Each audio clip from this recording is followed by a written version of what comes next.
Muy buenas tardes, tengan todos ustedes. Un saludo desde aquí, desde Palacio de Gobierno, a todos los peruanos y peruanas que, siempre preocupados por la situación que vivimos en nuestro país y en el mundo, siguen atentamente esta conversación que con regularidad tenemos con la población por intermedio de los medios de comunicación. Hoy ya estamos 19 de mayo y desde que declaramos el estado de emergencia ya han transcurrido 65 días y cada vez más apreciamos lo complejo que es la tarea en la cual estamos comprometidos todos. Este virus, el COVID-19, realmente es un virus nuevo, una enfermedad muy compleja que está requiriendo todos los esfuerzos de autoridades y de población para combatirlo. El día de ayer en la noche tuve una comunicación telefónica con el primer ministro de Japón, Shinzo Abe. Hablamos por alrededor de 25 minutos e intercambiamos opiniones sobre cómo viene afectando este virus al mundo entero.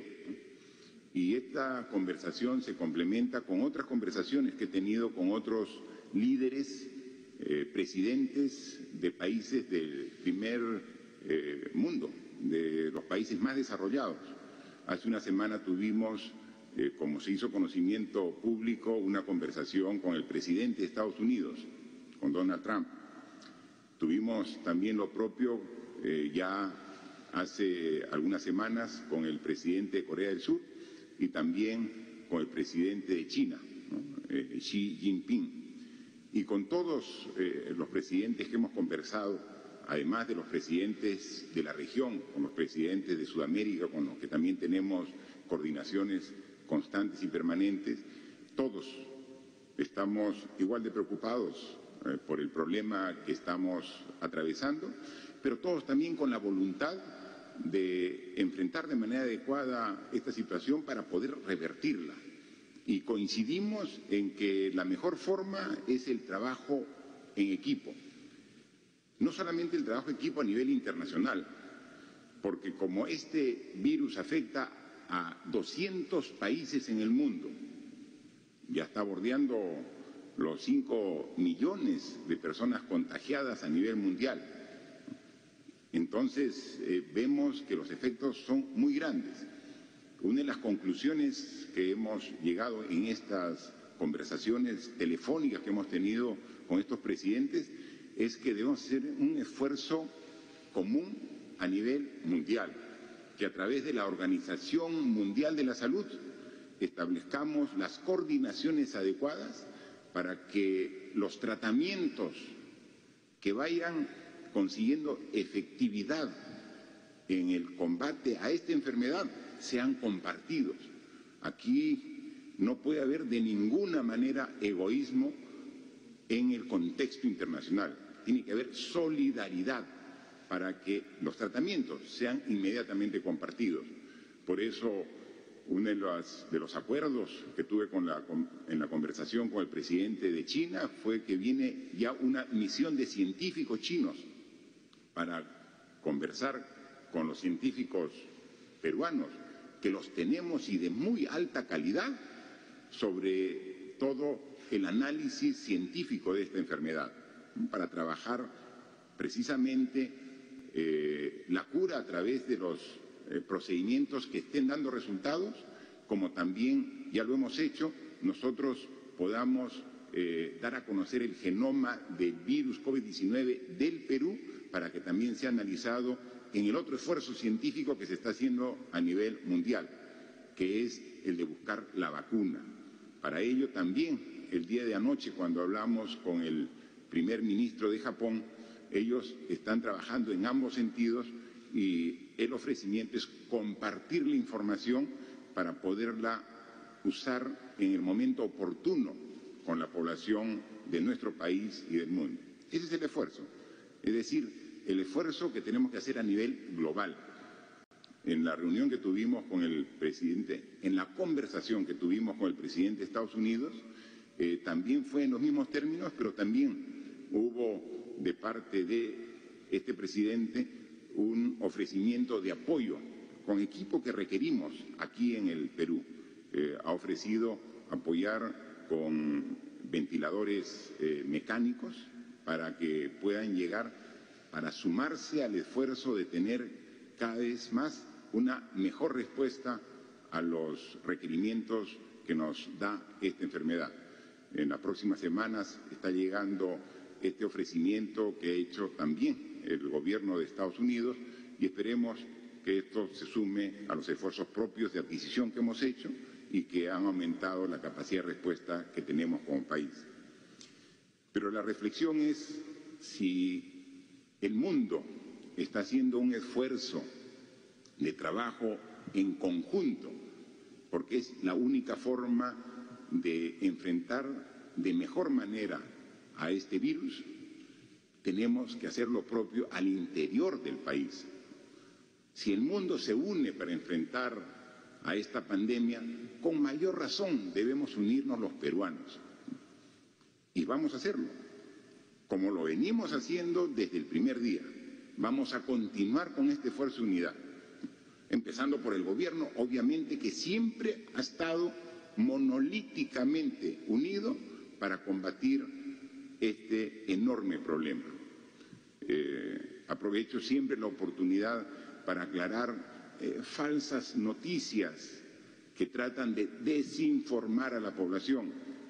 El fin de semana corrió por medios digitales una noticia de que habría un cambio de gabinete, que algunos ministros estarían siendo cambiados. Qué mal de parte de los que generan esa desinformación tratar de transmitir noticias falsas. Y alguien me decía, y hacía una reflexión, ¿no?, que el virus, el COVID-19, como lo hemos dicho en muchas oportunidades, se transmite a través de las personas. ¿Cómo se transmite el COVID? De persona a persona. Por eso es que si las personas ponen esfuerzo de no movilizarse, de no acercarse, de no entrar en contacto con otras personas, eliminamos la transmisión del virus COVID-19. También las noticias falsas no se transmiten solas, las transmiten las personas. Entonces hay que hacer el mismo esfuerzo de combatir el COVID, de combatir la desinformación. Cada vez que salimos a conversar, a informar, a comunicarnos con la población, tenemos que ocupar valiosos minutos para aclarar información falsa.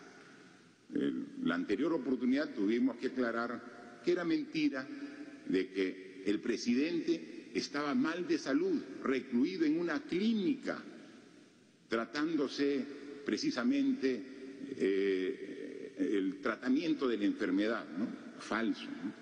Dicho sea de paso, ayer hicimos una verificación de los trabajadores de aquí de Palacio de Gobierno, en el cual pasé también por el control de las pruebas correspondientes y hoy temprano ya me dieron el resultado, que era el resultado esperado de que soy negativo al virus COVID-19, ¿no?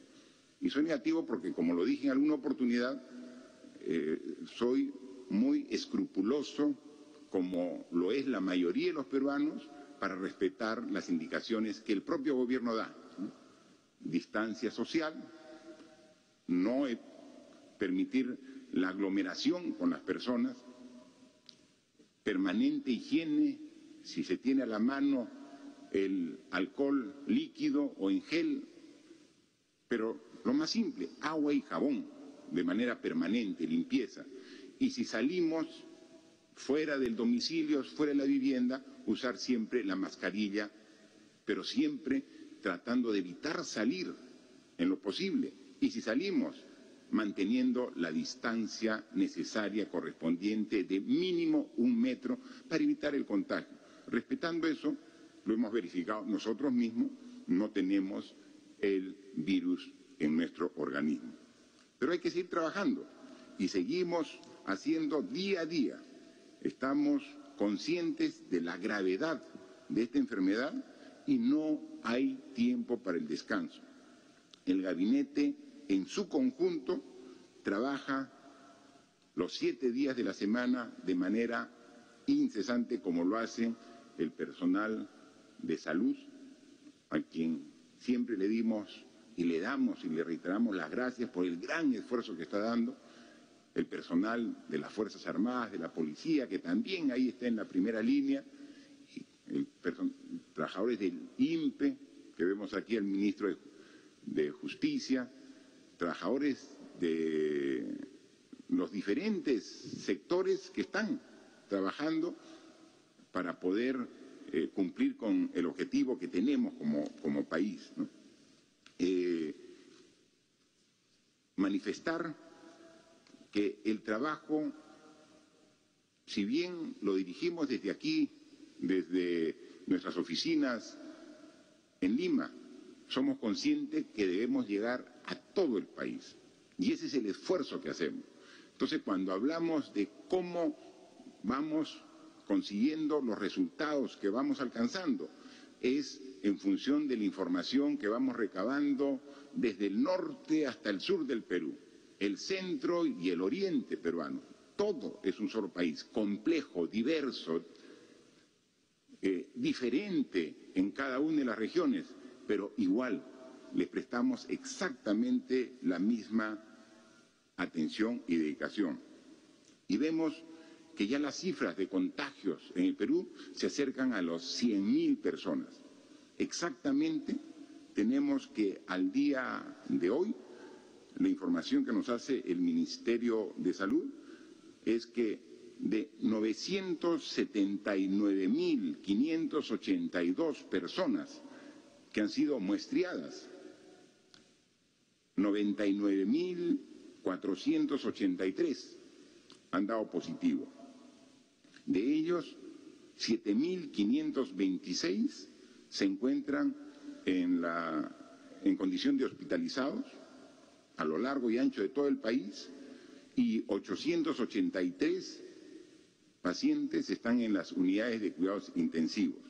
Hoy el equipo del ministro de Salud nos informaba que tenemos un poco más de 10.000 camas de hospitalización actualmente, de las cuales 7.500 están ocupadas. En consecuencia, tenemos cerca de 3.000 camas disponibles de hospitalización.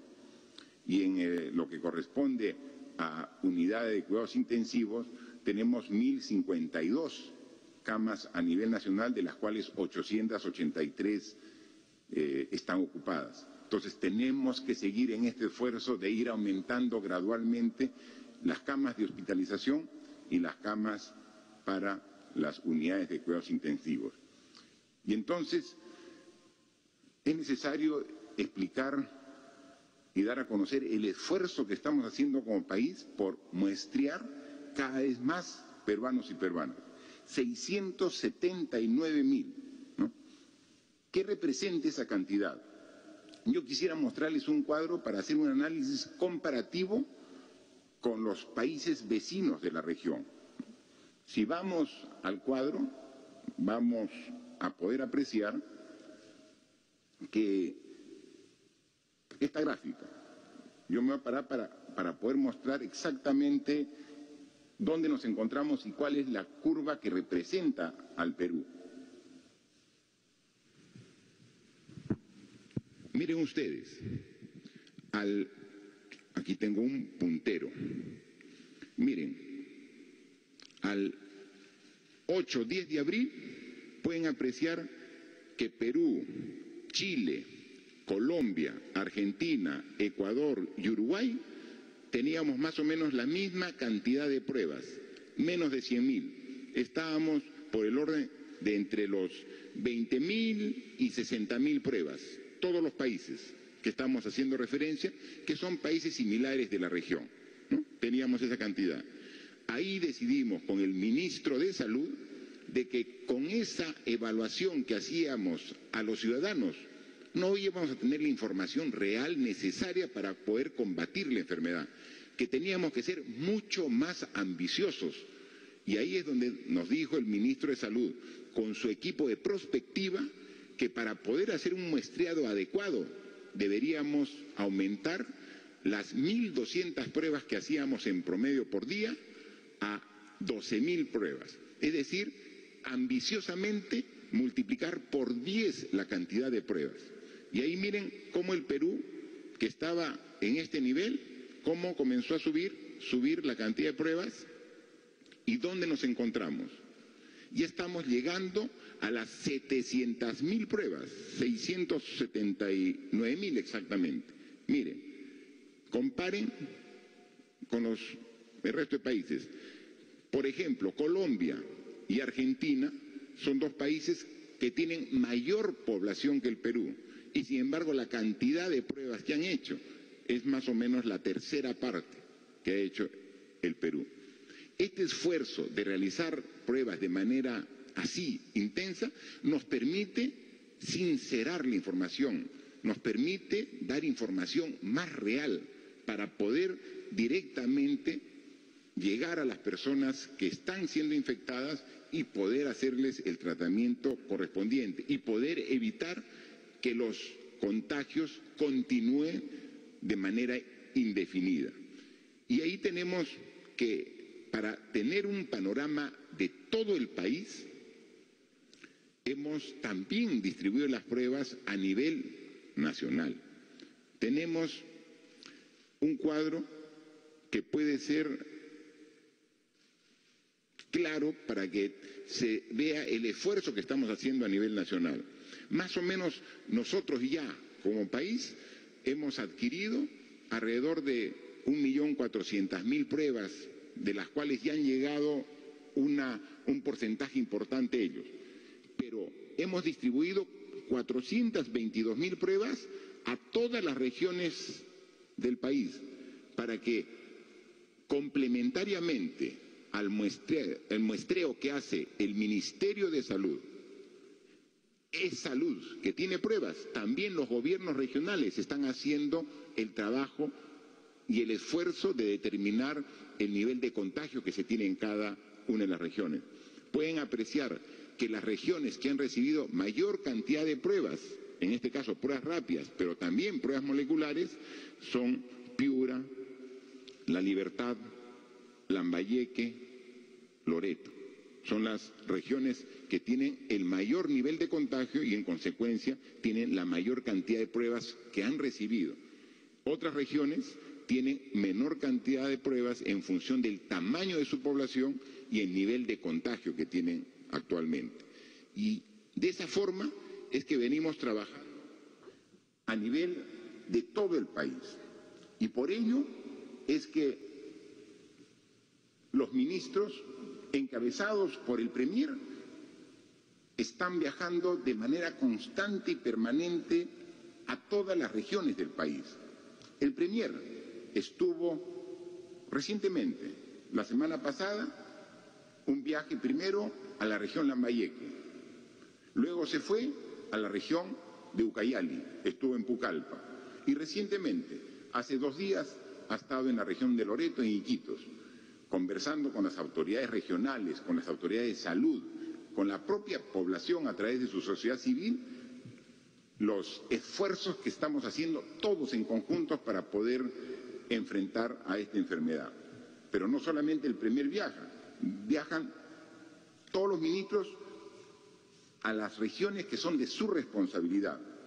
Tenemos que en la semana que está transcurriendo, en la última semana, ha viajado el canciller, ha estado en Tumbes, el ministro de Vivienda ha estado en Piura, el Premier estuvo en Lambayeque, en La Libertad ha estado el ministro de Transportes y Comunicaciones, en Ancash ha estado el ministro de Educación con el ministro de Salud.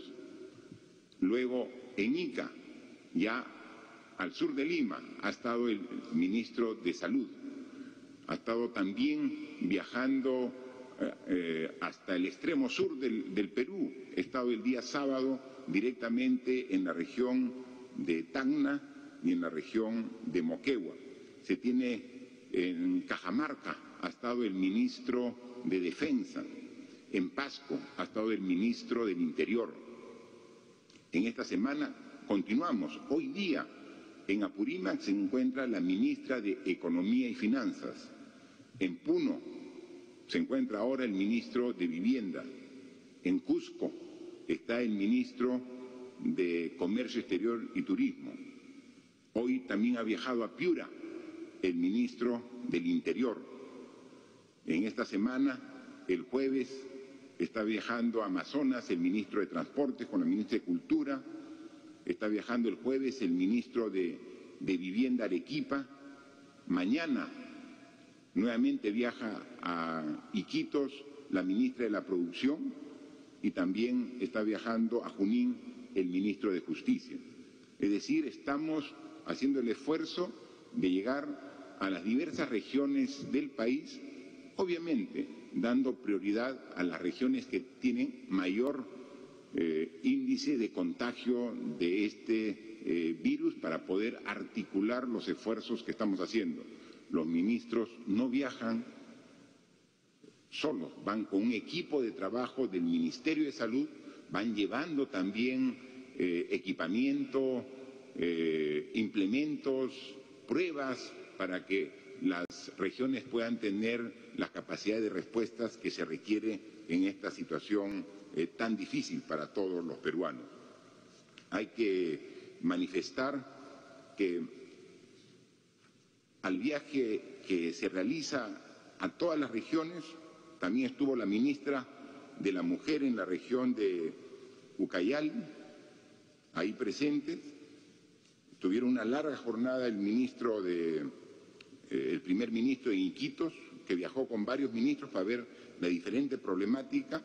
Se ve que el gran esfuerzo que se está haciendo en Iquitos está logrando poquito a poquito mejorar la situación tan delicada que está sufriendo esta región de nuestra Amazonía, afectada de manera severa por el COVID-19. Manifestarles que estos esfuerzos tienen que continuar.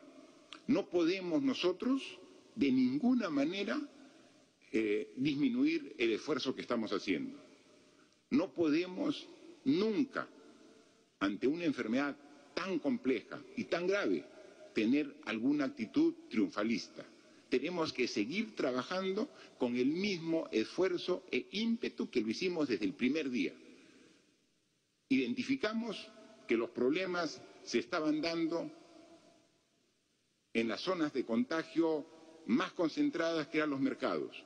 Y lo dijimos, vamos a trabajar directamente en los mercados con los municipios para revertir esta situación. Y ahí se comienzan a ver los resultados. Pero para poder actuar teníamos que evaluar. Y hemos evaluado los mercados, y aquí yo les muestro solamente algunos de los mercados que han sido evaluados para que vean la diversidad de resultados. Aquí pueden ver nuevamente en el gráfico de los mercados que hemos evaluado, por ejemplo, los mercados que tienen más del 50% de sus comerciantes con la infección del COVID-19 en su organismo. Ahí pueden ver desde resultados que nos han arrojado 86% de comerciantes positivos, como en el mercado de frutas, aquí en La Victoria, en Lima. Vemos cómo en Villa María del Triunfo tenemos resultados de 61% de positividad, o en Villa El Salvador, en Mercado Plaza Villa Sur, 52%, o en Mercado Las Capullanas, en Piura, resultado 51% de positividad. Esto tiene que cambiar. Si no disminuimos el nivel de contagio en los mercados, no vamos a poder disminuir la infección de esta enfermedad. Vemos que estos son una muestra de mercados que tienen más del 50% de positividad. Tenemos también algunos otros mercados que tienen una positividad entre 31 y 50%, ¿no? Vemos aquí en Los Olivos, 49%, vemos, por ejemplo, en Comas, La Victoria, Independencia, por el orden del 41, 47%, vemos que Mercado La Hermelinda, en Trujillo, se evaluó a 200 personas y el 40% estaban contaminados con el virus COVID-19. Vemos en Lambayeque, el Mercado Modelo, 34% de personas que estaban infectadas con el COVID, ¿no? Entonces vemos que ahí entre 30. Pero también hemos visto que en unas regiones la concentración, la positividad que se ha encontrado son menores al 30%, ¿no? Vemos que en Paita, en el Mercado Las Mercedes, hay un 25% de positividad, o tenemos en Lambayeque el Mercado Moyoqueque, que tiene 19% de contagio, en Chimbote el Mercado La Perla, 12%, en Pasco, el Mercado de Graciano Rixe, 11%, en Huancayo, el Mercado Mayorista, tiene 9%, y quien sí se lleva todo el reconocimiento es el Mercado Modelo Grau en Tacna, que se hizo una evaluación de 175 comerciantes que laboran en este mercado en la región del extremo sur del Perú, en Tacna, y el nivel de contagio de sus comerciantes era 0%. 0%. Entonces esto da garantía que todas las personas que van a adquirir sus productos, sus alimentos a este mercado pueden tener la plena confianza que van con seguridad. Obviamente no se pueden confiar, pero tienen la información de que los comerciantes están cumpliendo todas las normas que se han dado para poder evitar el contagio, y tenemos a ese extremo. Entonces vemos mercados que tienen comerciantes con más del 80% de contagio, y tenemos el otro extremo. Entonces, eso nos hace ver que sí se puede actuar de manera correcta, que sí podemos trabajar y eliminar el contagio. Sí es posible. Algunas regiones lo están demostrando, que con responsabilidad, con esfuerzo, con dedicación, puede tenerse resultados satisfactorios, que es lo que encontramos en una serie de mercados en diversas regiones del país. Así como hablamos de los mercados, un tema que es relevante y que quisiera tratar en unos minutos es el tema de la norma que permitía a los niños y adolescentes hasta los 14 años poder salir por algunos minutos de su vivienda acompañado de un adulto. Esta norma, como todas las decisiones que tomamos, son discutidas. Y es lógico que se discutan, estamos en una emergencia. Entonces, si los niños se quedan por más de 60 días dentro de la casa, hay gente que reclama. Si se les permite salir, hay gente que lo observa. Entonces tenemos que ser muy responsables. Y eso tratamos de hacer en cada una de las decisiones que tomamos. Hoy nos acompaña aquí como parte del equipo del Ministerio de Salud el doctor Yuri Cutipé, que es el director ejecutivo de Salud Mental del Ministerio de Salud. Yo quisiera que él nos dé unas palabras sobre cuál es lo que se espera con esta norma que se ha dado y qué cuidados debemos tener para que permitir esta salida, que es beneficiosa para los niños, que bajo la evaluación propia de los adultos que los cuidan, que son generalmente los padres, puede hacerse con el cuidado correspondiente. Yo pediría, por favor, al doctor Cutipé que nos dé unas palabras al respecto en su condición de especialista, por favor.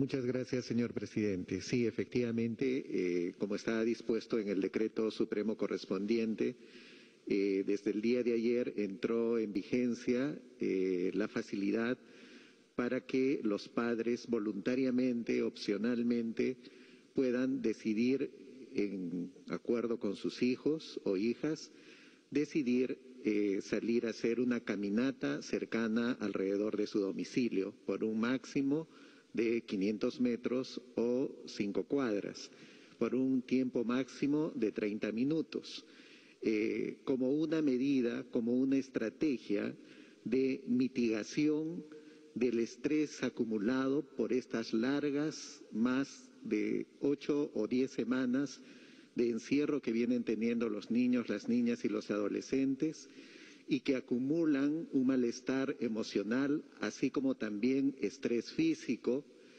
con riesgos inclusive para su salud en general. De modo que queremos, señor presidente, y por intermedio de usted, felicitar a la ciudadanía que ha tenido una actitud responsable en la aplicación de esta medida el día de ayer.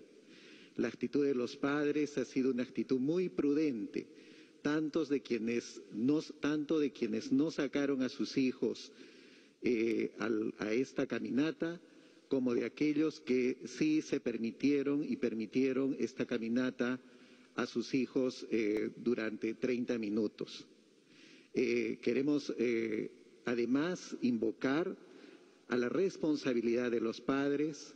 Es una responsabilidad compartida entre el Estado y los padres hacer posible que nuestros hijos, nuestras hijas tengan no solamente un cuidado en su salud física, protegerlos en su salud física, sino también generar las mejores condiciones para su bienestar emocional, que de este puede depender su futuro.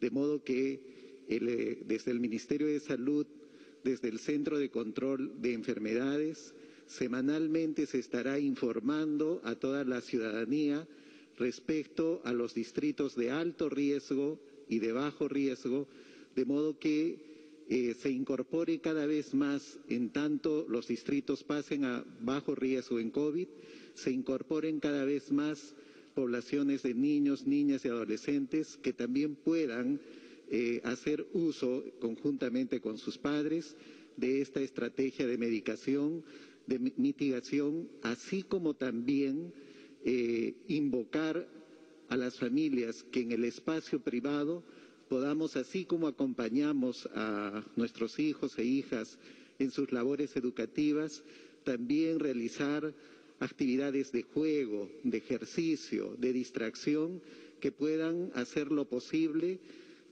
que les permitan sobrellevar estos tiempos difíciles, en tanto podamos acondicionarnos a una nueva vida fuera de la vivienda.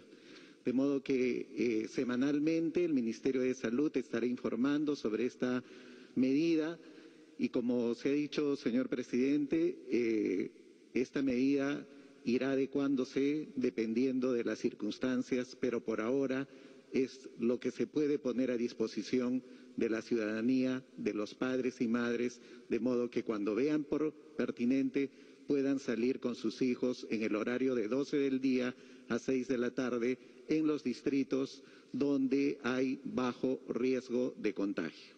Muchas gracias.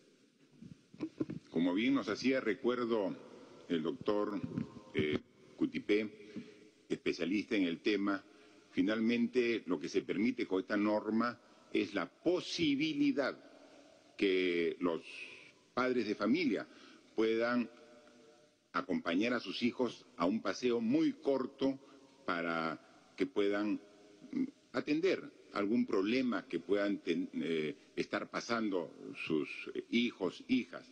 Finalmente la decisión corresponde a los padres, se da la posibilidad, en algunos casos puede que sea necesario esta salida, puede que no, a través de los niños, como las personas, somos diferentes, algunos requieren salir, otros no, y podrían ser lo más conveniente en función de la evaluación propia que también se hace en todos los hogares. Así que seguiremos evaluando esta norma porque lo que queremos en esta norma y en todas las que damos es que tengan los mejores resultados en beneficio de la población. Eso es lo que buscamos. O sea, no existe la decisión perfecta. Son decisiones que se tienen que tomar buscando lo mejor para todos los ciudadanos.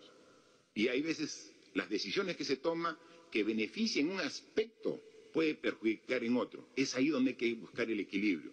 Pero tengan ustedes la plena seguridad, a todos ustedes, señoras, señores que nos escuchan, jóvenes, niños que nos escuchan, que todo el esfuerzo que hacemos es buscando lo mejor para la salud, para las personas. Ese es nuestro objetivo.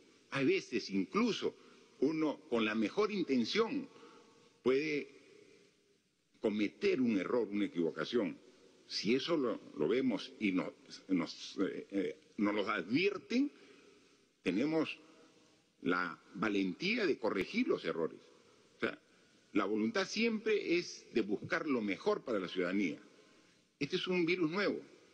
Este virus no tiene un catálogo de cómo reaccionar para combatirlo, ni aquí en el Perú, ni en ninguna parte del mundo.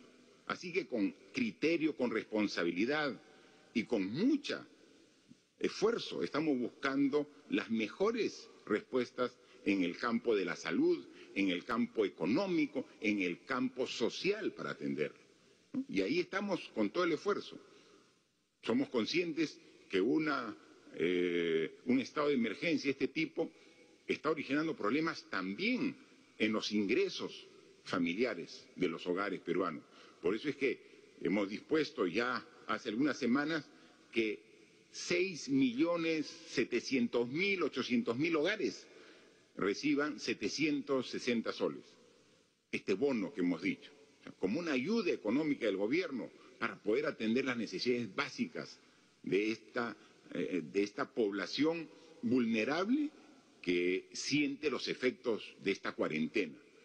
Hemos pedido información al Ministerio de Economía y a los ministerios responsables de esta transferencia y el compromiso es que de estos 6.700.000 hogares que están identificados que van a recibir el bono, a fines de mayo, a fines de este mes, debemos estar ya atendiendo a 5.100.000 hogares. Más de 4.000 millones de soles que de manera acumulada, desde que se comenzó a dar el bono, vamos a entregar a las familias que lo requieran. No vamos a lograr atender al total de las familias, de los hogares, hasta fines de este mes de mayo, pero sí a más de 5 millones de hogares. El 1.600.000 hogares que quedan pendientes serán atendidos en la primera quincena del mes de junio. Queremos nosotros que antes que termine el mes de junio podamos haber atendido a estos 6.700.000 hogares para que puedan, con esta transferencia de 760 soles, atender lo más urgente que queremos. Estamos en pleno trabajo. Ya la experiencia nos ha permitido hacer las transferencias de manera más eficiente.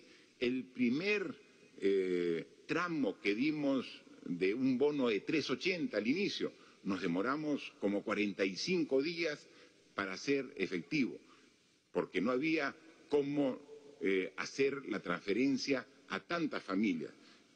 Se va adquiriendo un expertise, una experiencia que le estamos mejorando y ya nos permite asegurar que más de 5 millones de hogares, antes que termine este mes de mayo, tendrán los 760 soles disponibles para poder utilizarlo en lo que sea más conveniente.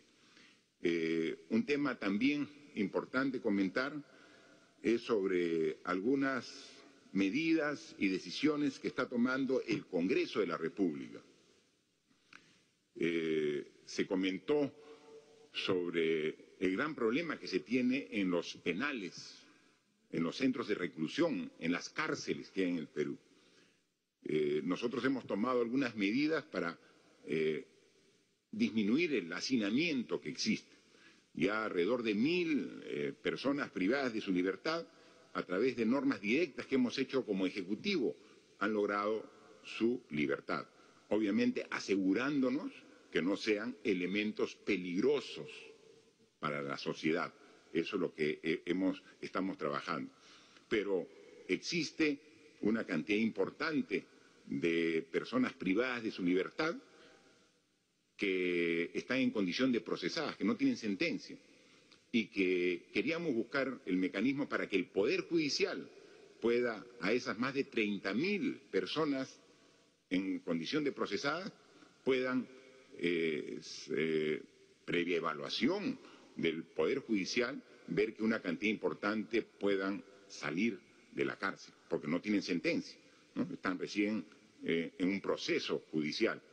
Para eso preparamos un proyecto de ley que lo elevamos al Congreso de la República y con suma sorpresa nos dimos cuenta que lo desestimaron y lo archivaron, cosa que nos preocupa.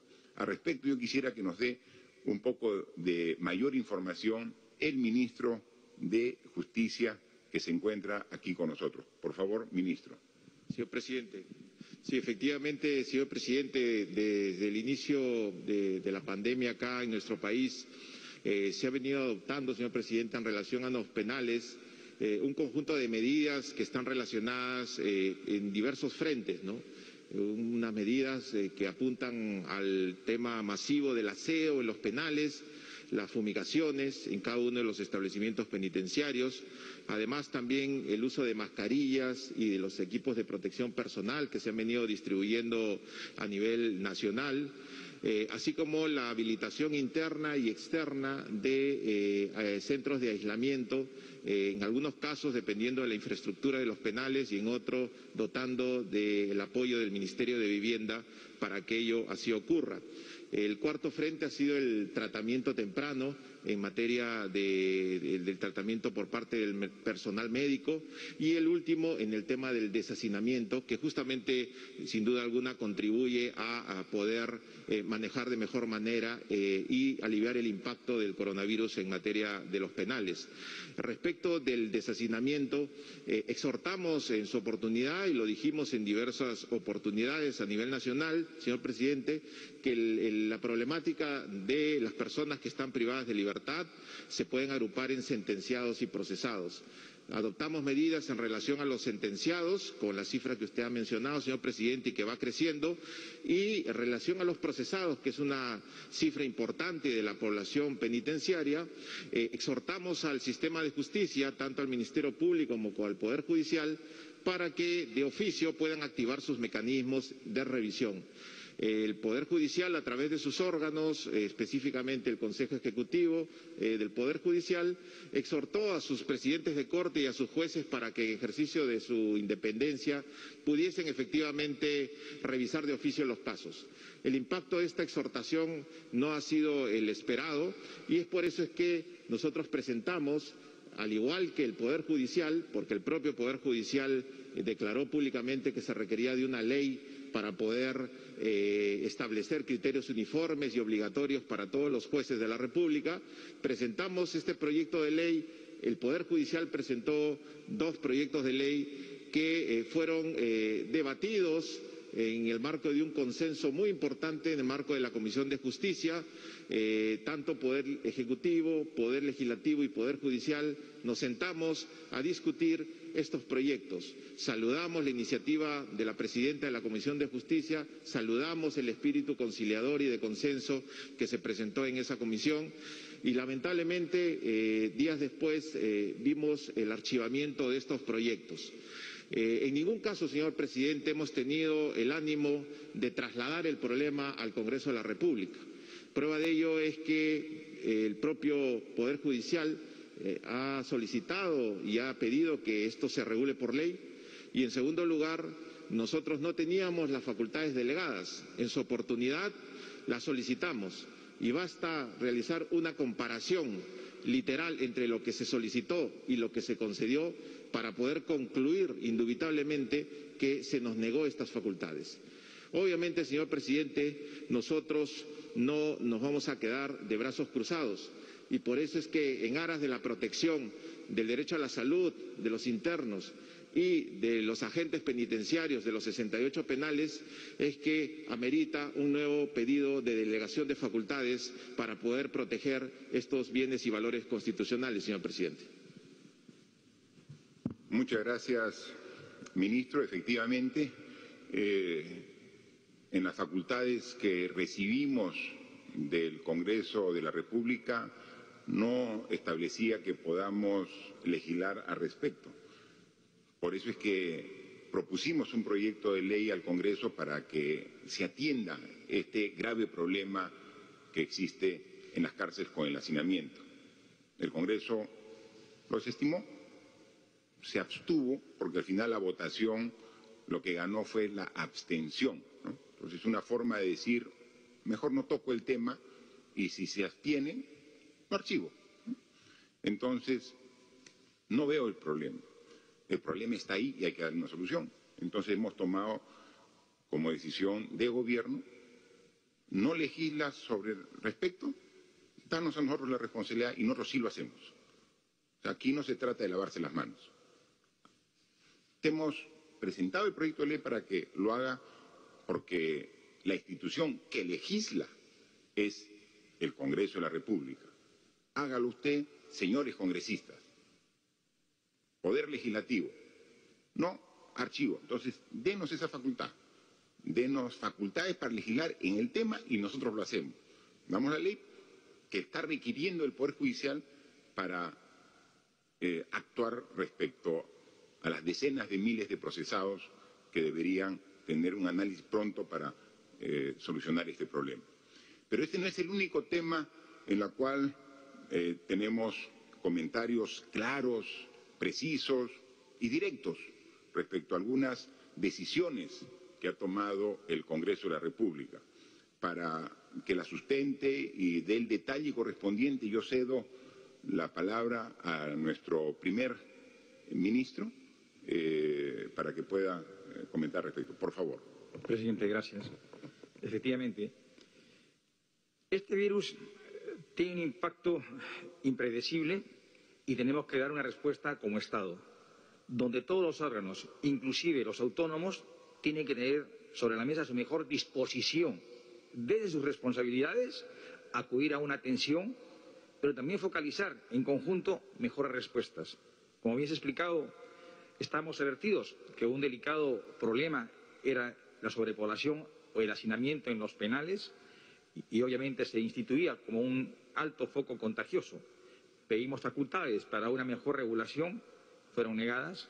Entendíamos que el Parlamento quería legislar, presentamos una iniciativa legislativa a la cual se sumó iniciativas del Poder Judicial y también iniciativas de los propios parlamentarios. Lamentablemente, ninguna de estas ha prosperado, están archivadas. Y esta era una iniciativa bastante interesante de parte del Poder Ejecutivo, porque el 30% de internos en los establecimientos tienen la condición de procesados. Y allí el INPE no tiene mayor nivel de intervención. Es por ello la urgencia de atender este requerimiento normativo. En paralelo se han dado una serie de medidas, como por ejemplo el tema de la suspensión de cobro de peajes. Aquí no se trata de defender a algún grupo empresarial o grupo de poder económico de ninguna manera. Se trata de defender las competencias institucionales y las responsabilidades como Estado. Habíamos advertido oportunamente a través de la presentación del ministro de Transportes y de la ministra de Economía en el seno del Congreso que estas normas contravenían de manera manifiesta la Constitución del Estado, pero con dos impactos mayores, que éramos pasibles como Estado de ser demandados ante árbitros internacionales, en este caso el CIADI. Pero aún más, esto iba a generar un gasto en el propio Estado, porque estas empresas afectadas abandonaban lo que es el mantenimiento y la operatividad y obviamente tiene que ser subvencionado por el Estado. Asimismo, también se acaba de aprobar una iniciativa legislativa respecto a la formalización del transporte denominado colectivos, sin respetar ningún criterio técnico, ambiental, de seguridad y menos de salubridad. Y es un tema sumamente delicado. Pero aún más, se están dando normas que no son coincidentes con los requerimientos que el país y la colectividad reclaman en esta difícil y compleja coyuntura, que es focalizar nuestro foco de atención en la salud. Esta no es una tarea que tiene que ser asuelta única y exclusivamente por el Poder Ejecutivo. Estamos hablando de Estado, y Estado lo somos todos. Hacemos una respetuosa y reflexiva invocación al Parlamento a que se pueda sumar a esta convocatoria. Son circunstancias en las cuales tenemos que trabajar en unidad, consensuando criterios, pero mejor aún, dando respuestas oportunas.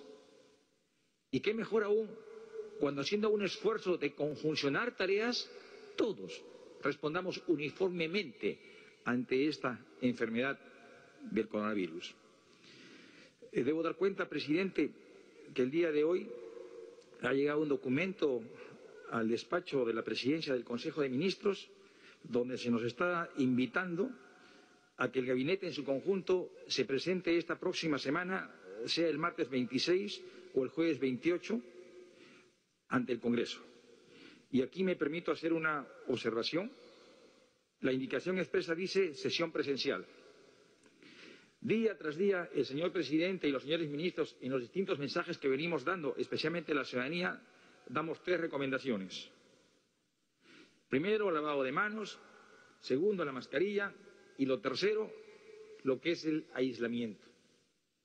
Obviamente, este documento vamos a trasladarlo al sector especializado, que es el Ministerio de Salud, para que nos dé las recomendaciones que el caso amerita. Y no se trata de un reparo a las competencias y autonomías que tiene el Congreso, sino se trata de que primen los criterios sanitarios, que son una exigencia para todos los peruanos. En segundo lugar, en esta invitación que se nos traslada, se hace mención al artículo 130 y 135. Nosotros, con fecha 28 de abril, alcanzamos un requerimiento al señor presidente del Congreso para que se nos convoque, en aplicación de dicho artículo 135, a dar cuenta al Congreso, como mandato constitucional, de todos los actos del Poder Ejecutivo suscitados en el llamado periodo del interregno parlamentario. Es decir, para dar cumplimiento a una obligación constitucional. En este documento que se nos ha alcanzado se cita el artículo 130. Y el 130 no es otra cosa que el acto de investidura. Solamente quiero anotar, el Poder Ejecutivo, mejor dicho, este Consejo de Ministros ya preexistía a este Parlamento. La figura del 130 se da cuando preexiste el Parlamento y sobreviene un nuevo Consejo de Ministros que no es esa figura. Solamente para hacer un recordatorio histórico, el 30 de septiembre se acudió a la disolución del Congreso en cumplimiento del mandato constitucional aquí, en este salón de Palacio de Gobierno, dentro del plazo que establecía la Constitución, explicamos al país la política general del Gobierno. Hacemos esta precisión. Y más aún, iremos al Parlamento en la fecha que se considere pertinente para dar cuenta de lo suscitado en el interregno parlamentario, pero también para dar cuenta al país de las decisiones especialmente que como gestión hemos dispuesto como labor de contención a este virus. Es todo, presidente. Gracias, Premier, por los detalles que son necesarios que se expliquen a la población. Hemos sido siempre claros. Como Ejecutivo, nunca nos ha temblado la mano para tomar las decisiones correctas. Como Gobierno, siempre hemos actuado mirando lo que es mejor para la población y lo vamos a continuar haciendo. Más aún en un contexto tan delicado como el que estamos, pasando por una crisis producto de una pandemia, por un estado de emergencia que nos obliga a ser aún más responsables que nunca, que nos obliga a ser firmes en las decisiones en favor de lo que es mejor para todos los peruanos. En consecuencia, la energía que hemos tenido siempre para defender lo que es lo correcto, vamos a renovarla una vez más. Le decimos con todo respeto al Congreso de la República, queremos trabajar juntos en bien del país y nuevamente estrechamos nuestras manos para hacerlo juntos, pero pensando lo mejor para el país, no en grupos individuales. Ahora queremos lo mejor para el país. Dense cuenta de la difícil situación por la que estamos atravesando, que nos convoca a que tomemos las mejores decisiones, que no aprovechemos la distracción del combate que todos los peruanos estamos haciendo al COVID-19 para modificar, por ejemplo, normas que ya fueron no solamente aprobadas en su oportunidad, sino que fueron consensuadas con la población. El avance que hemos hecho en la reforma política y en la reforma del sistema de justicia no puede retroceder. ¿Cuánto nos ha costado a los peruanos, por ejemplo, establecer que en las próximas elecciones se respete la paridad y alternancia para que la mujer peruana tenga un lugar importante en la vida política de nuestro país? Ese concepto que es tan importante porque corrige una situación de postergación histórica de la mujer en el Perú, se quiere dejar de lado. Nuevamente se está discutiendo en el Congreso para decir que paridad y alternancia para que puedan incorporarse mujeres al quehacer político del país se vea más adelante. Eso ha sido un esfuerzo que nos ha costado en estos 2 años de gobierno. Para dejarlo de lado, vamos a defender los avances en la reforma política y los avances en la reforma del sistema de justicia. No vamos a dejar que la distracción del esfuerzo de todos, justo por combatir a esta enfermedad, den lugar a cambios sorpresivos que van en contra de lo que es una democracia moderna, un país moderno como el que queremos para todos los peruanos. Hemos dicho, esta enfermedad nos está golpeando y nos está golpeando duro, pero vamos a salir de ello. No vaya a ser que cuando salimos de la pandemia, cuando podamos vencer al coronavirus, gracias al esfuerzo de todos los peruanos, encontremos una serie de normas y leyes que van a generar más perjuicio y daño que el propio virus que nos está afectando. Por favor, responsabilidad de todos. Nosotros vamos a dar nuestro cuota de responsabilidad. Pedimos y exigimos la misma responsabilidad al Poder Legislativo, por el bien de todos los peruanos. 2 temas adicionales. Uno, referido a los medicamentos. Esta es una enfermedad nueva. Al inicio, hace pocos meses, no se sabía cómo combatirla. Los científicos de todo el mundo, incluidos los del Perú, han comenzado a encontrar tratamientos que logran evitar el agravamiento de los pacientes que tienen el COVID-19.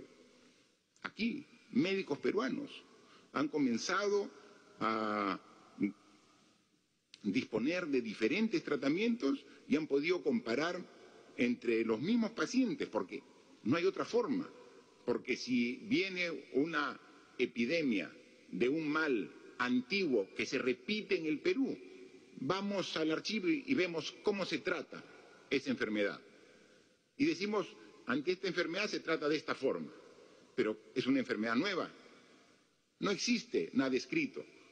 Se está escribiendo la historia del COVID ahora, en vivo y en directo, con el esfuerzo de los profesionales del sistema de salud. Y entonces se ha ido encontrando de que algunos medicamentos dan los resultados adecuados, que mejoran la situación de los pacientes. Pero desde que comienzan a aplicarse, inmediatamente un mal que suele siempre ocurrir.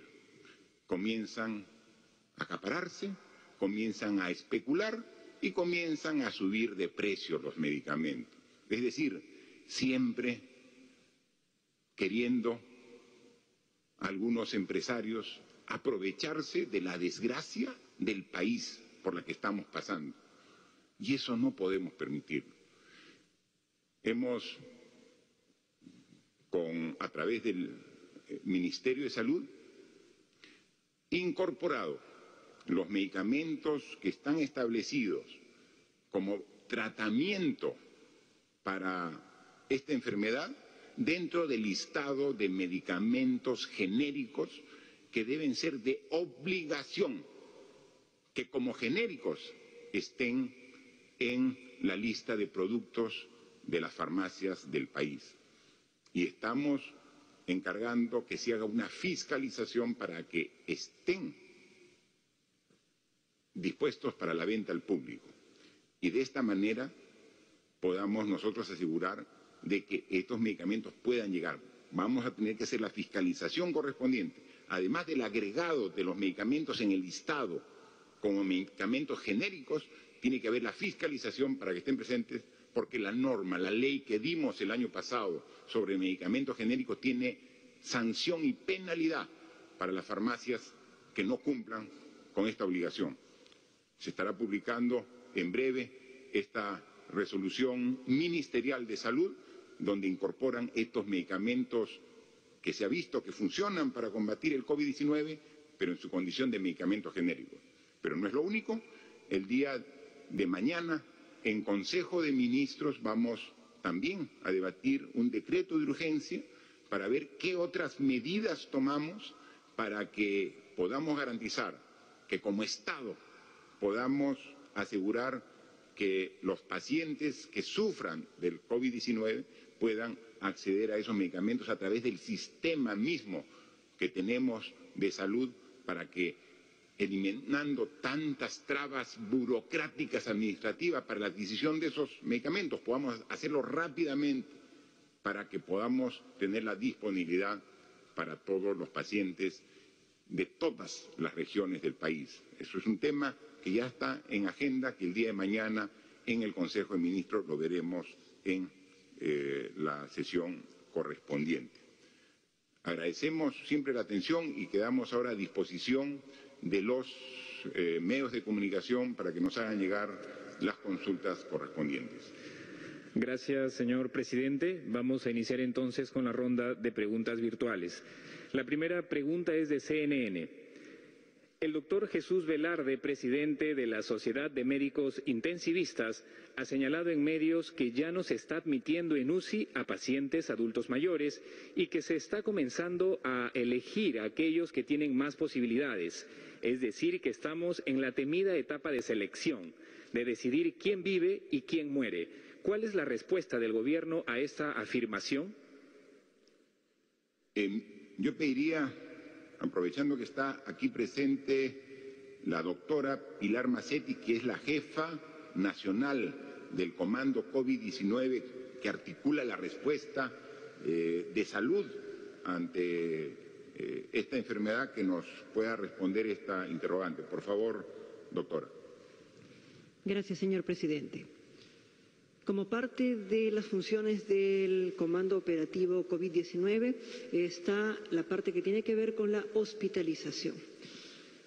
Tiene que ser claro para todo el mundo que no es parte de las estrategias de gobierno, no es parte de las estrategias de nuestro Ministerio de Salud y, por supuesto, tampoco del Comando COVID, el que se tenga que decidir el acceso a un equipo por edad. Creo que en ninguno de nuestros marcos normativos esto figura. Igualmente, todos los que trabajamos en salud tenemos un código de ética y de ontología que regula nuestras decisiones. Dentro de esto no se encuentra discriminación por género, no se encuentra discriminación por edad, por grupo étnico o cualquier otro factor.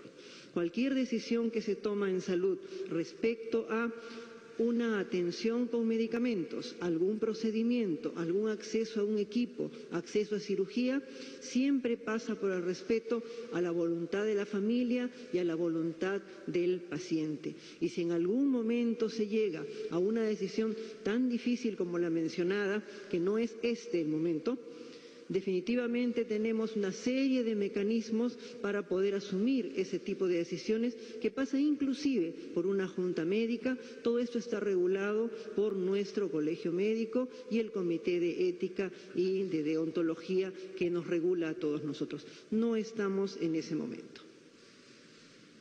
Muchas gracias, doctora. Por favor. La siguiente pregunta es del periódico digital WIC, que refiere en la primera parte de su interrogante también a la consulta que hizo CNN acerca de la situación en la que los médicos tienen que elegir qué pacientes ingresan a UCI y cuáles no. Y también consultan por qué no se crean cercos en los distritos con mayor contagio para impedir que el virus se traslade a las jurisdicciones con menor número de casos, como ya lo han pedido varios especialistas. ¿Es verdad que a la fecha muchos efectivos policiales están pidiendo su baja por miedo a contagiarse? Por favor, ministro de Salud, Víctor, puede contestar esta interrogante que también coincide con la anterior, pero que tiene otro tema complementario. Gracias, señor presidente. Buenas tardes.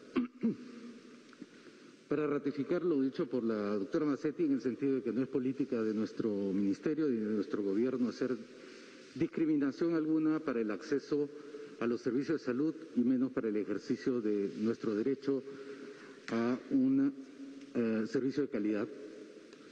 En segundo lugar, en relación con el control poblacional como estrategia para reducir el impacto de la epidemia, nuestro enfoque es ciertamente distinto, es habilitar con información en tiempo real a los decisores, sean estos nacionales, regionales o locales, con respecto al nivel de riesgo que se encuentran en cada una de sus localidades por la diseminación o por la forma en que se está diseminando el virus.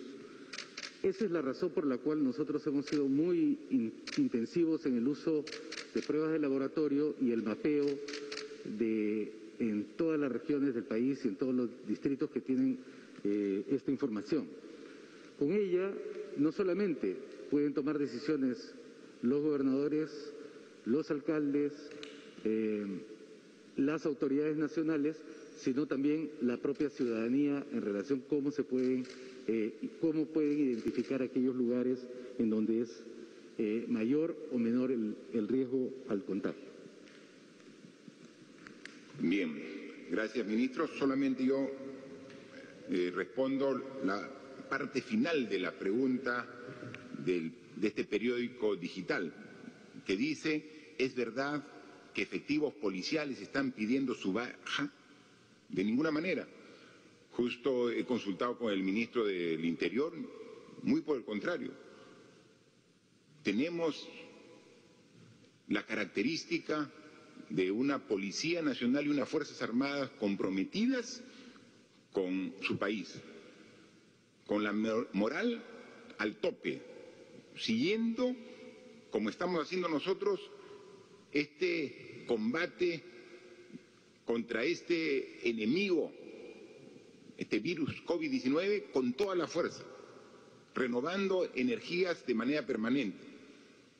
Recuerden ustedes que en algún momento, para completar la cantidad de efectivos que requería el ejército peruano, convocó a reservistas y tenía una previsión de que se incorporen 10.000 reservistas y se presentaron en el plazo que se estableció no solo 10.000, sino 16.000 reservistas. Ese es el peruano, comprometido con su país, y cuando sabe que la patria lo llama, ahí está presente. Lo propio es con la Policía Nacional. Incluso se está recibiendo comunicaciones de solicitudes de incorporación al servicio de la policía, muy por el contrario de pedido de baja. Así que no se equivoquen, los peruanos todos estamos en primera línea y estamos dispuestos a combatir hasta que ganemos esta batalla como nos hemos propuesto todos juntos. La siguiente pregunta es del programa Al Rojo Vivo de Radio Activa de Cañete. De la región Lima Provincias, Cañete es la provincia con la mayor cantidad de infectados por COVID-19. ¿Qué le falta al gobierno central para emitir la norma que permita dar funcionamiento al Hospital Regional de Cañete? ¿Qué falta para intervenir los mercados de San Vicente, Mala e Imperial y se realicen las pruebas moleculares a sus comerciantes? ¿Y a quién corresponde que al personal por terceros del Hospital Resola no les paguen hasta hoy? A ver también, por favor, si colabora con la respuesta el ministro de Salud. En relación con la infraestructura en Cañete, nosotros estuvimos de visita en esa localidad la semana pasada y al igual que muchos otros establecimientos hospitalarios, se encuentran en alguna fase de su culminación. Muchos de ellos se encuentran en litigios o en arbitrajes.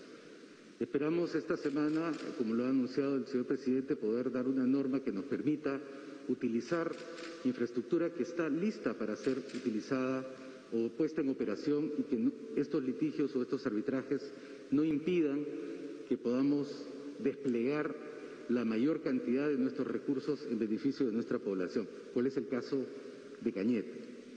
En relación con los mercados, ya se ha explicado también que esta es una estrategia nacional, pero que es implementada y liderada, pero apoyada ciertamente por el gobierno central, liderada e implementada por los alcaldes, ya que la ley define que los mercados se encuentran bajo su responsabilidad.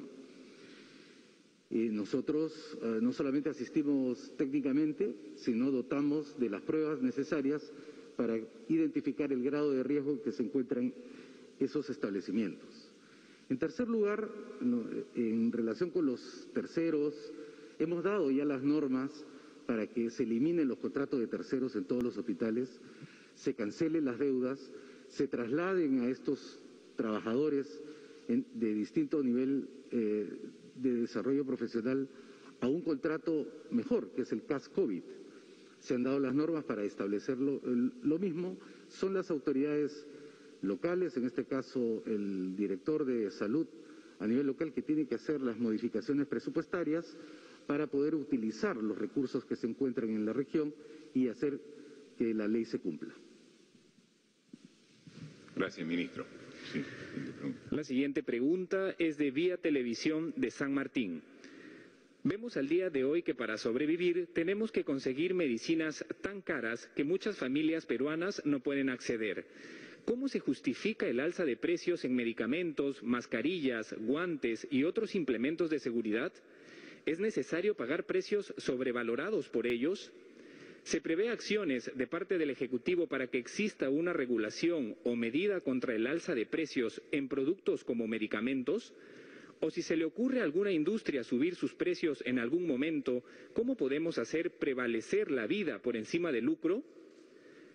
A raíz de la intervención en los mercados mayoristas, se empieza a notar un alza en los precios de productos de primera necesidad en supermercados y bodegas. ¿Se está previendo alguna medida para evitar la especulación y el acaparamiento? En San Martín ya pasamos el tope con las atenciones para camas UCI. ¿Se prevé de parte del Ejecutivo alguna medida para conseguir el aumento de camas UCI? Atención de parte de los médicos, que muchos de ellos ya renunciaron por falta de materiales EPP. A ver, respecto al tema de las medicinas, que con mucho criterio y justificación consulta este medio de comunicación de San Martín, y hemos dicho de que lo primero estamos agregando la obligatoriedad de que las farmacias en su listado de medicamentos genéricos tengan los que también se requieren para tratar el COVID-19. Y eso, la norma hoy día se está concluyendo y también haciendo la publicación correspondiente. Y sobre otros temas, para un tratamiento más integral de la adquisición de medicinas para el tratamiento de esta enfermedad por parte del Estado peruano para ver a los miles de pacientes y atenderlo de manera adecuada, lo vamos a ver, es un tema de agenda para mañana en el Consejo de Ministros. Es un tema fundamental que vamos mañana a tratarlo para tomar medidas de carácter concreta. Respecto a las características de la atención en salud en la región San Martín, sobre cuál es la situación, yo le dejaría al ministro que nos diga cómo está la situación específicamente en esa región y, como dice el medio de comunicación, qué medidas se tomarán en los próximos días para mejorar la respuesta que nos demanda cada día más esfuerzo en San Martín como en todo el país. Gracias, señor presidente. Aprovecho la oportunidad para saludar a mis paisanos. San Martín es una de las regiones donde ha avanzado sustantivamente la infraestructura hospitalaria y efectivamente eso conlleva que esos hospitales tengan que ser atendidos por un mayor número de profesionales de la salud. Lamentablemente el mercado de recursos humanos en salud es muy inequitativo y es muy difícil conseguir profesionales, no solamente para trabajar en San Martín, sino en otras regiones del país, especialmente los especializados. En relación con los equipos de protección personal, el gobierno ha hecho un esfuerzo sustantivo por aumentar la cantidad de productos que sirvan para la protección de nuestros colegas. Hace 60 días nosotros habíamos comprado cerca de 5 millones, habíamos destinado 5 millones, habíamos comprado 5 millones de unidades de equipo de protección personal, lo cual ciertamente quedó corto, y actualmente estamos ya bordeando los 41 millones de equipo de protección personal que estamos en permanente distribución en todo el país. Apelamos también a que los gobiernos regionales puedan apoyarnos en la gestión propiamente de estos equipos, ya que son muy escasos en el mercado, especialmente los que sirven para la mayor protección de nuestros clínicos en las unidades de cuidados intensivos. No solamente la gestión, sino la protección de los mismos para que no sean sustraídos de donde están localizados y así puedan servir para su propósito. En relación con las unidades de cuidados intensivos, nosotros tenemos, bueno, en el caso de San Martín, tengo entendido que se ha comprado cerca de 800.000 equipos de protección personal que han sido distribuidos en los últimos meses, especialmente en las últimas semanas, y vamos a continuar, por supuesto, con ese esfuerzo con esta región. Las unidades de cuidados intensivos en San Martín creo que tienen 15 unidades, de las cuales todavía están disponibles 9. Si bien hay cierta holgura todavía en este momento, porque esa es la información que nosotros manejamos que viene de la propia región. Si bien tenemos holgura en este momento, esto no significa que en el futuro no podamos quedarnos cortos en la oferta sanitaria. Eso es lo que ha pasado en otros lugares y lo que hacemos es movilizar recursos de otras regiones para apoyar lo que puede eventualmente suceder en San Martín. Lo hemos hecho en Tumbes, lo hemos hecho en Lambayeque, lo estamos haciendo en la propia Lima, en Lima provincias, en otros lugares donde estamos movilizando recursos humanos, equipamiento y otros recursos para poder apoyar la gestión regional. Solamente para complementar, hacer recuerdo que cuando el 6 de marzo nos comunicaron precisamente del sector salud de que en el Perú se había registrado el primer caso de COVID-19, lo primero que consulté al Ministerio de Salud es si el problema, como ha tenido tendencia en otros países, comienza a crecer, cuántas camas UCI disponemos. Y ahí fue que la respuesta me dijeron que 100, ¿no? Y ese fue nuestro piso. Comenzamos a trabajar con 100 camas UCI. Cuando a los 10 días inicia el estado de emergencia, porque vimos que el contagio se estaba dando de manera muy rápida en nuestro país, hicimos un ajuste buscando toda la posibilidad de camas que teníamos para que sean UCI, pero para atender a pacientes del COVID-19.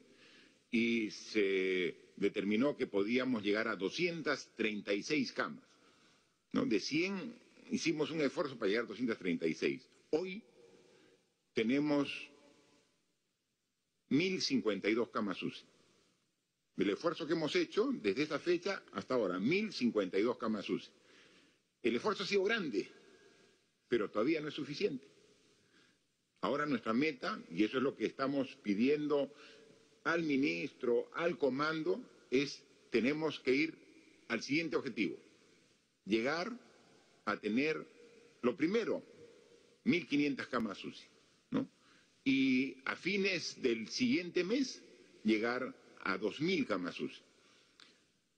Para ello necesitamos el equipamiento.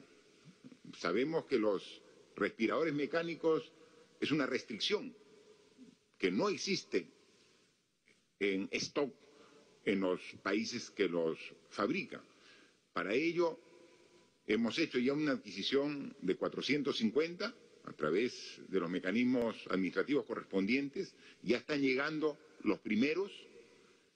También hay esfuerzos de fabricación nacional de la Universidad Católica, de la Marina de Guerra del Perú, que están ya, la Marina de Guerra ya ha entregado los primeros 10 ventiladores mecánicos. Entonces tenemos ello, y más el esfuerzo de coordinación que hemos hecho a través de estas comunicaciones telefónicas que hemos tenido con estos presidentes de estas potencias mundiales como países. Tenemos la tranquilidad que sí vamos a llegar a esos 1.500 en las próximas 2 semanas, ¿no? Ahora lo que nos falta, y ese es el reto, porque vamos a tener ya el equipo, es tener todo el personal, el recurso humano que pueda atender con estos equipos, ¿no? Entonces, ese es el esfuerzo y ese es el trabajo que estamos haciendo. Entonces, de 100 pasamos a 236, ahora estamos en 1.052 camas UCI. El próximo objetivo es tener 1.500 en las próximas 2 semanas, 1.500, y de ahí a fines del próximo mes tener 2.000 camas UCI para atender a todos los pacientes que, muy a pesar del esfuerzo que hagamos, lleguen a agravar su situación y lleguen a la sala de cuidados intensivos de los hospitales. Gracias, señor presidente. Para culminar, tenemos la pregunta del diario Ahora de Jaén, Cajamarca. El Hospital Nivel 2 de Jaén demoró más de 5 años para construirse. Ha sido visitado por expresidentes de la República, incluso por el presidente Martín Vizcarra, quien puso en marcha este nosocomio en un porcentaje mínimo y comprometió su operatividad al 100% en el presente año. En esta emergencia, siendo de referencia nororiental, tanto para Amazonas, Cajamarca y zona norandina de Lambayeque, ¿por qué no se destina el presupuesto total requerido para su completo funcionamiento, debido a que carece de equipamiento completo, recursos humanos y voluntad para que pueda estar al servicio de 500.000 de ciudadanos del nororiente del país en su completa capacidad? Sí, efectivamente. Yo hasta en 2 oportunidades he visitado el hospital de Jaén y efectivamente asumí un compromiso con el gobernador regional, con el alcalde de Jaén y con su población de que en este año 2020 el hospital de Jaén debería estar operando al 100%. Como todo construcción e infraestructura nueva, comenzó a operar de manera gradual y progresiva. Justo hace una semana, algunos días, el gobernador regional de Cajamarca, Mesías Guevara, nos ha hecho llegar un requerimiento de presupuesto precisamente para que pueda operar de manera integral el hospital regional, el hospital de Jaén, que como bien lo ha dicho el medio de comunicación, no solamente atiende a la población de Jaén, sino tiene un área de llegada mucho más amplia, ¿no? Así que ya hemos coordinado con la ministra de Economía y Finanzas para asignar los recursos requeridos por el gobierno regional de Cajamarca para que pueda trabajar de manera integral, atendiendo ahora a los pacientes COVID, pero después atendiendo a todos los requerimientos de salud de esta gran región de Cajamarca. Para concluir, ya después de haber respondido a las preguntas de los 5 medios de comunicación que se han hecho presente, manifestar un concepto.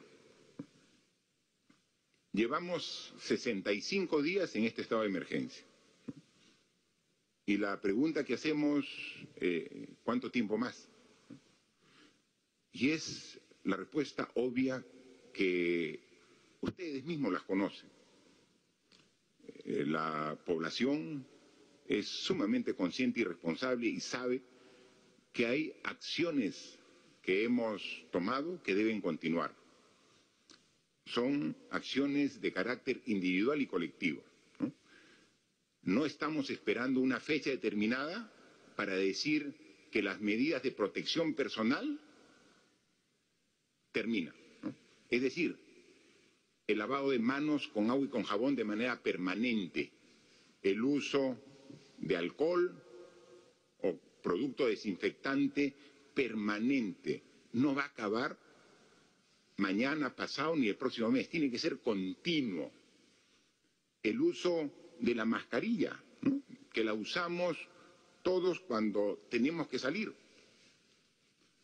Esta mascarilla tenemos que usarla de manera permanente cuando salgamos de nuestra vivienda, cuando salgamos al trabajo, cuando salgamos al mercado, cuando salgamos al banco. Tenemos que usarla y usarla bien cuando salgamos. Esta es una barrera al virus. Si lo tenemos, no sale, se queda en la mascarilla. Si no lo tenemos, no ingresa, se queda en la mascarilla. Es fundamental. Pero adicionalmente la distancia mínima de 1 metro con las personas a los costados, adelante, atrás. Si es un poquito más, mejor. Lo mínimo es 1 metro. Y entonces, esas nuevas características de comportamiento que todos hemos incorporado a nuestra forma de actuar. No lo teníamos hace 3 meses.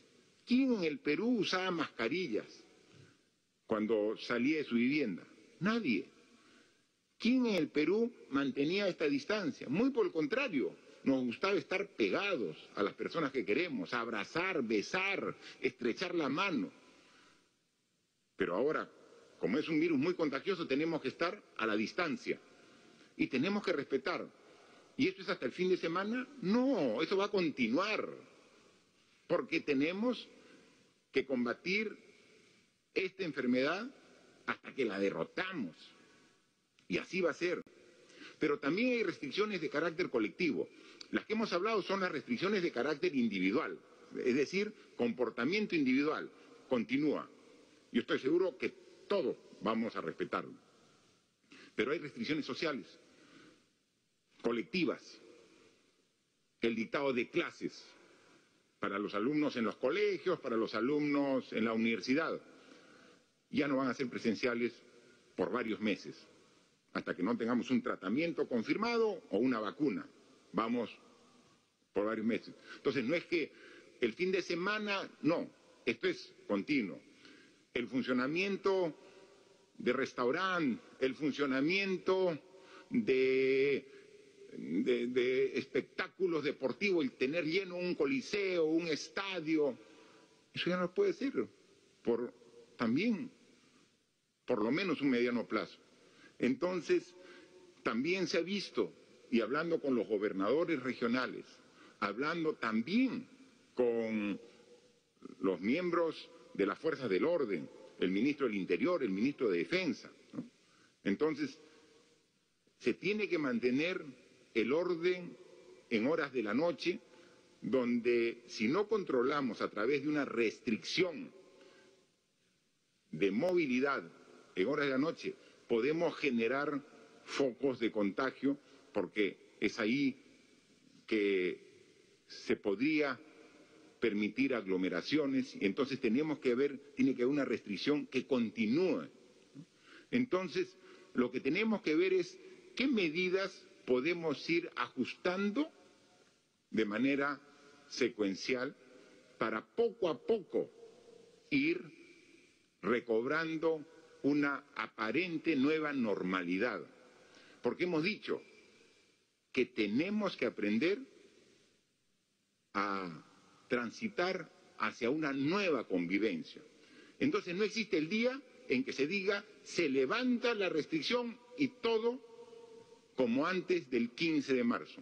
Eso no existe. Entonces, a lo largo de los días y las semanas, lo que sí tenemos que hacer responsablemente, pensando en lo mejor para usted, es qué ajustes se van haciendo. Y eso lo vamos a hacer siempre con la asistencia profesional de las personas responsables, de los profesionales, de los expertos, a los que siempre acudimos, escuchamos, de todas las ramas, de la ciencia, de todo tipo, que tienen siempre recomendaciones muy adecuadas para actuar en estas circunstancias. Así que seguimos trabajando, seguimos así, mostrándonos ante ustedes con la verdad y con la transparencia que tiene la obligación de respetar una autoridad que se debe a su pueblo. ¿Los momentos son difíciles? Por supuesto que sí. ¿Son complejos? También.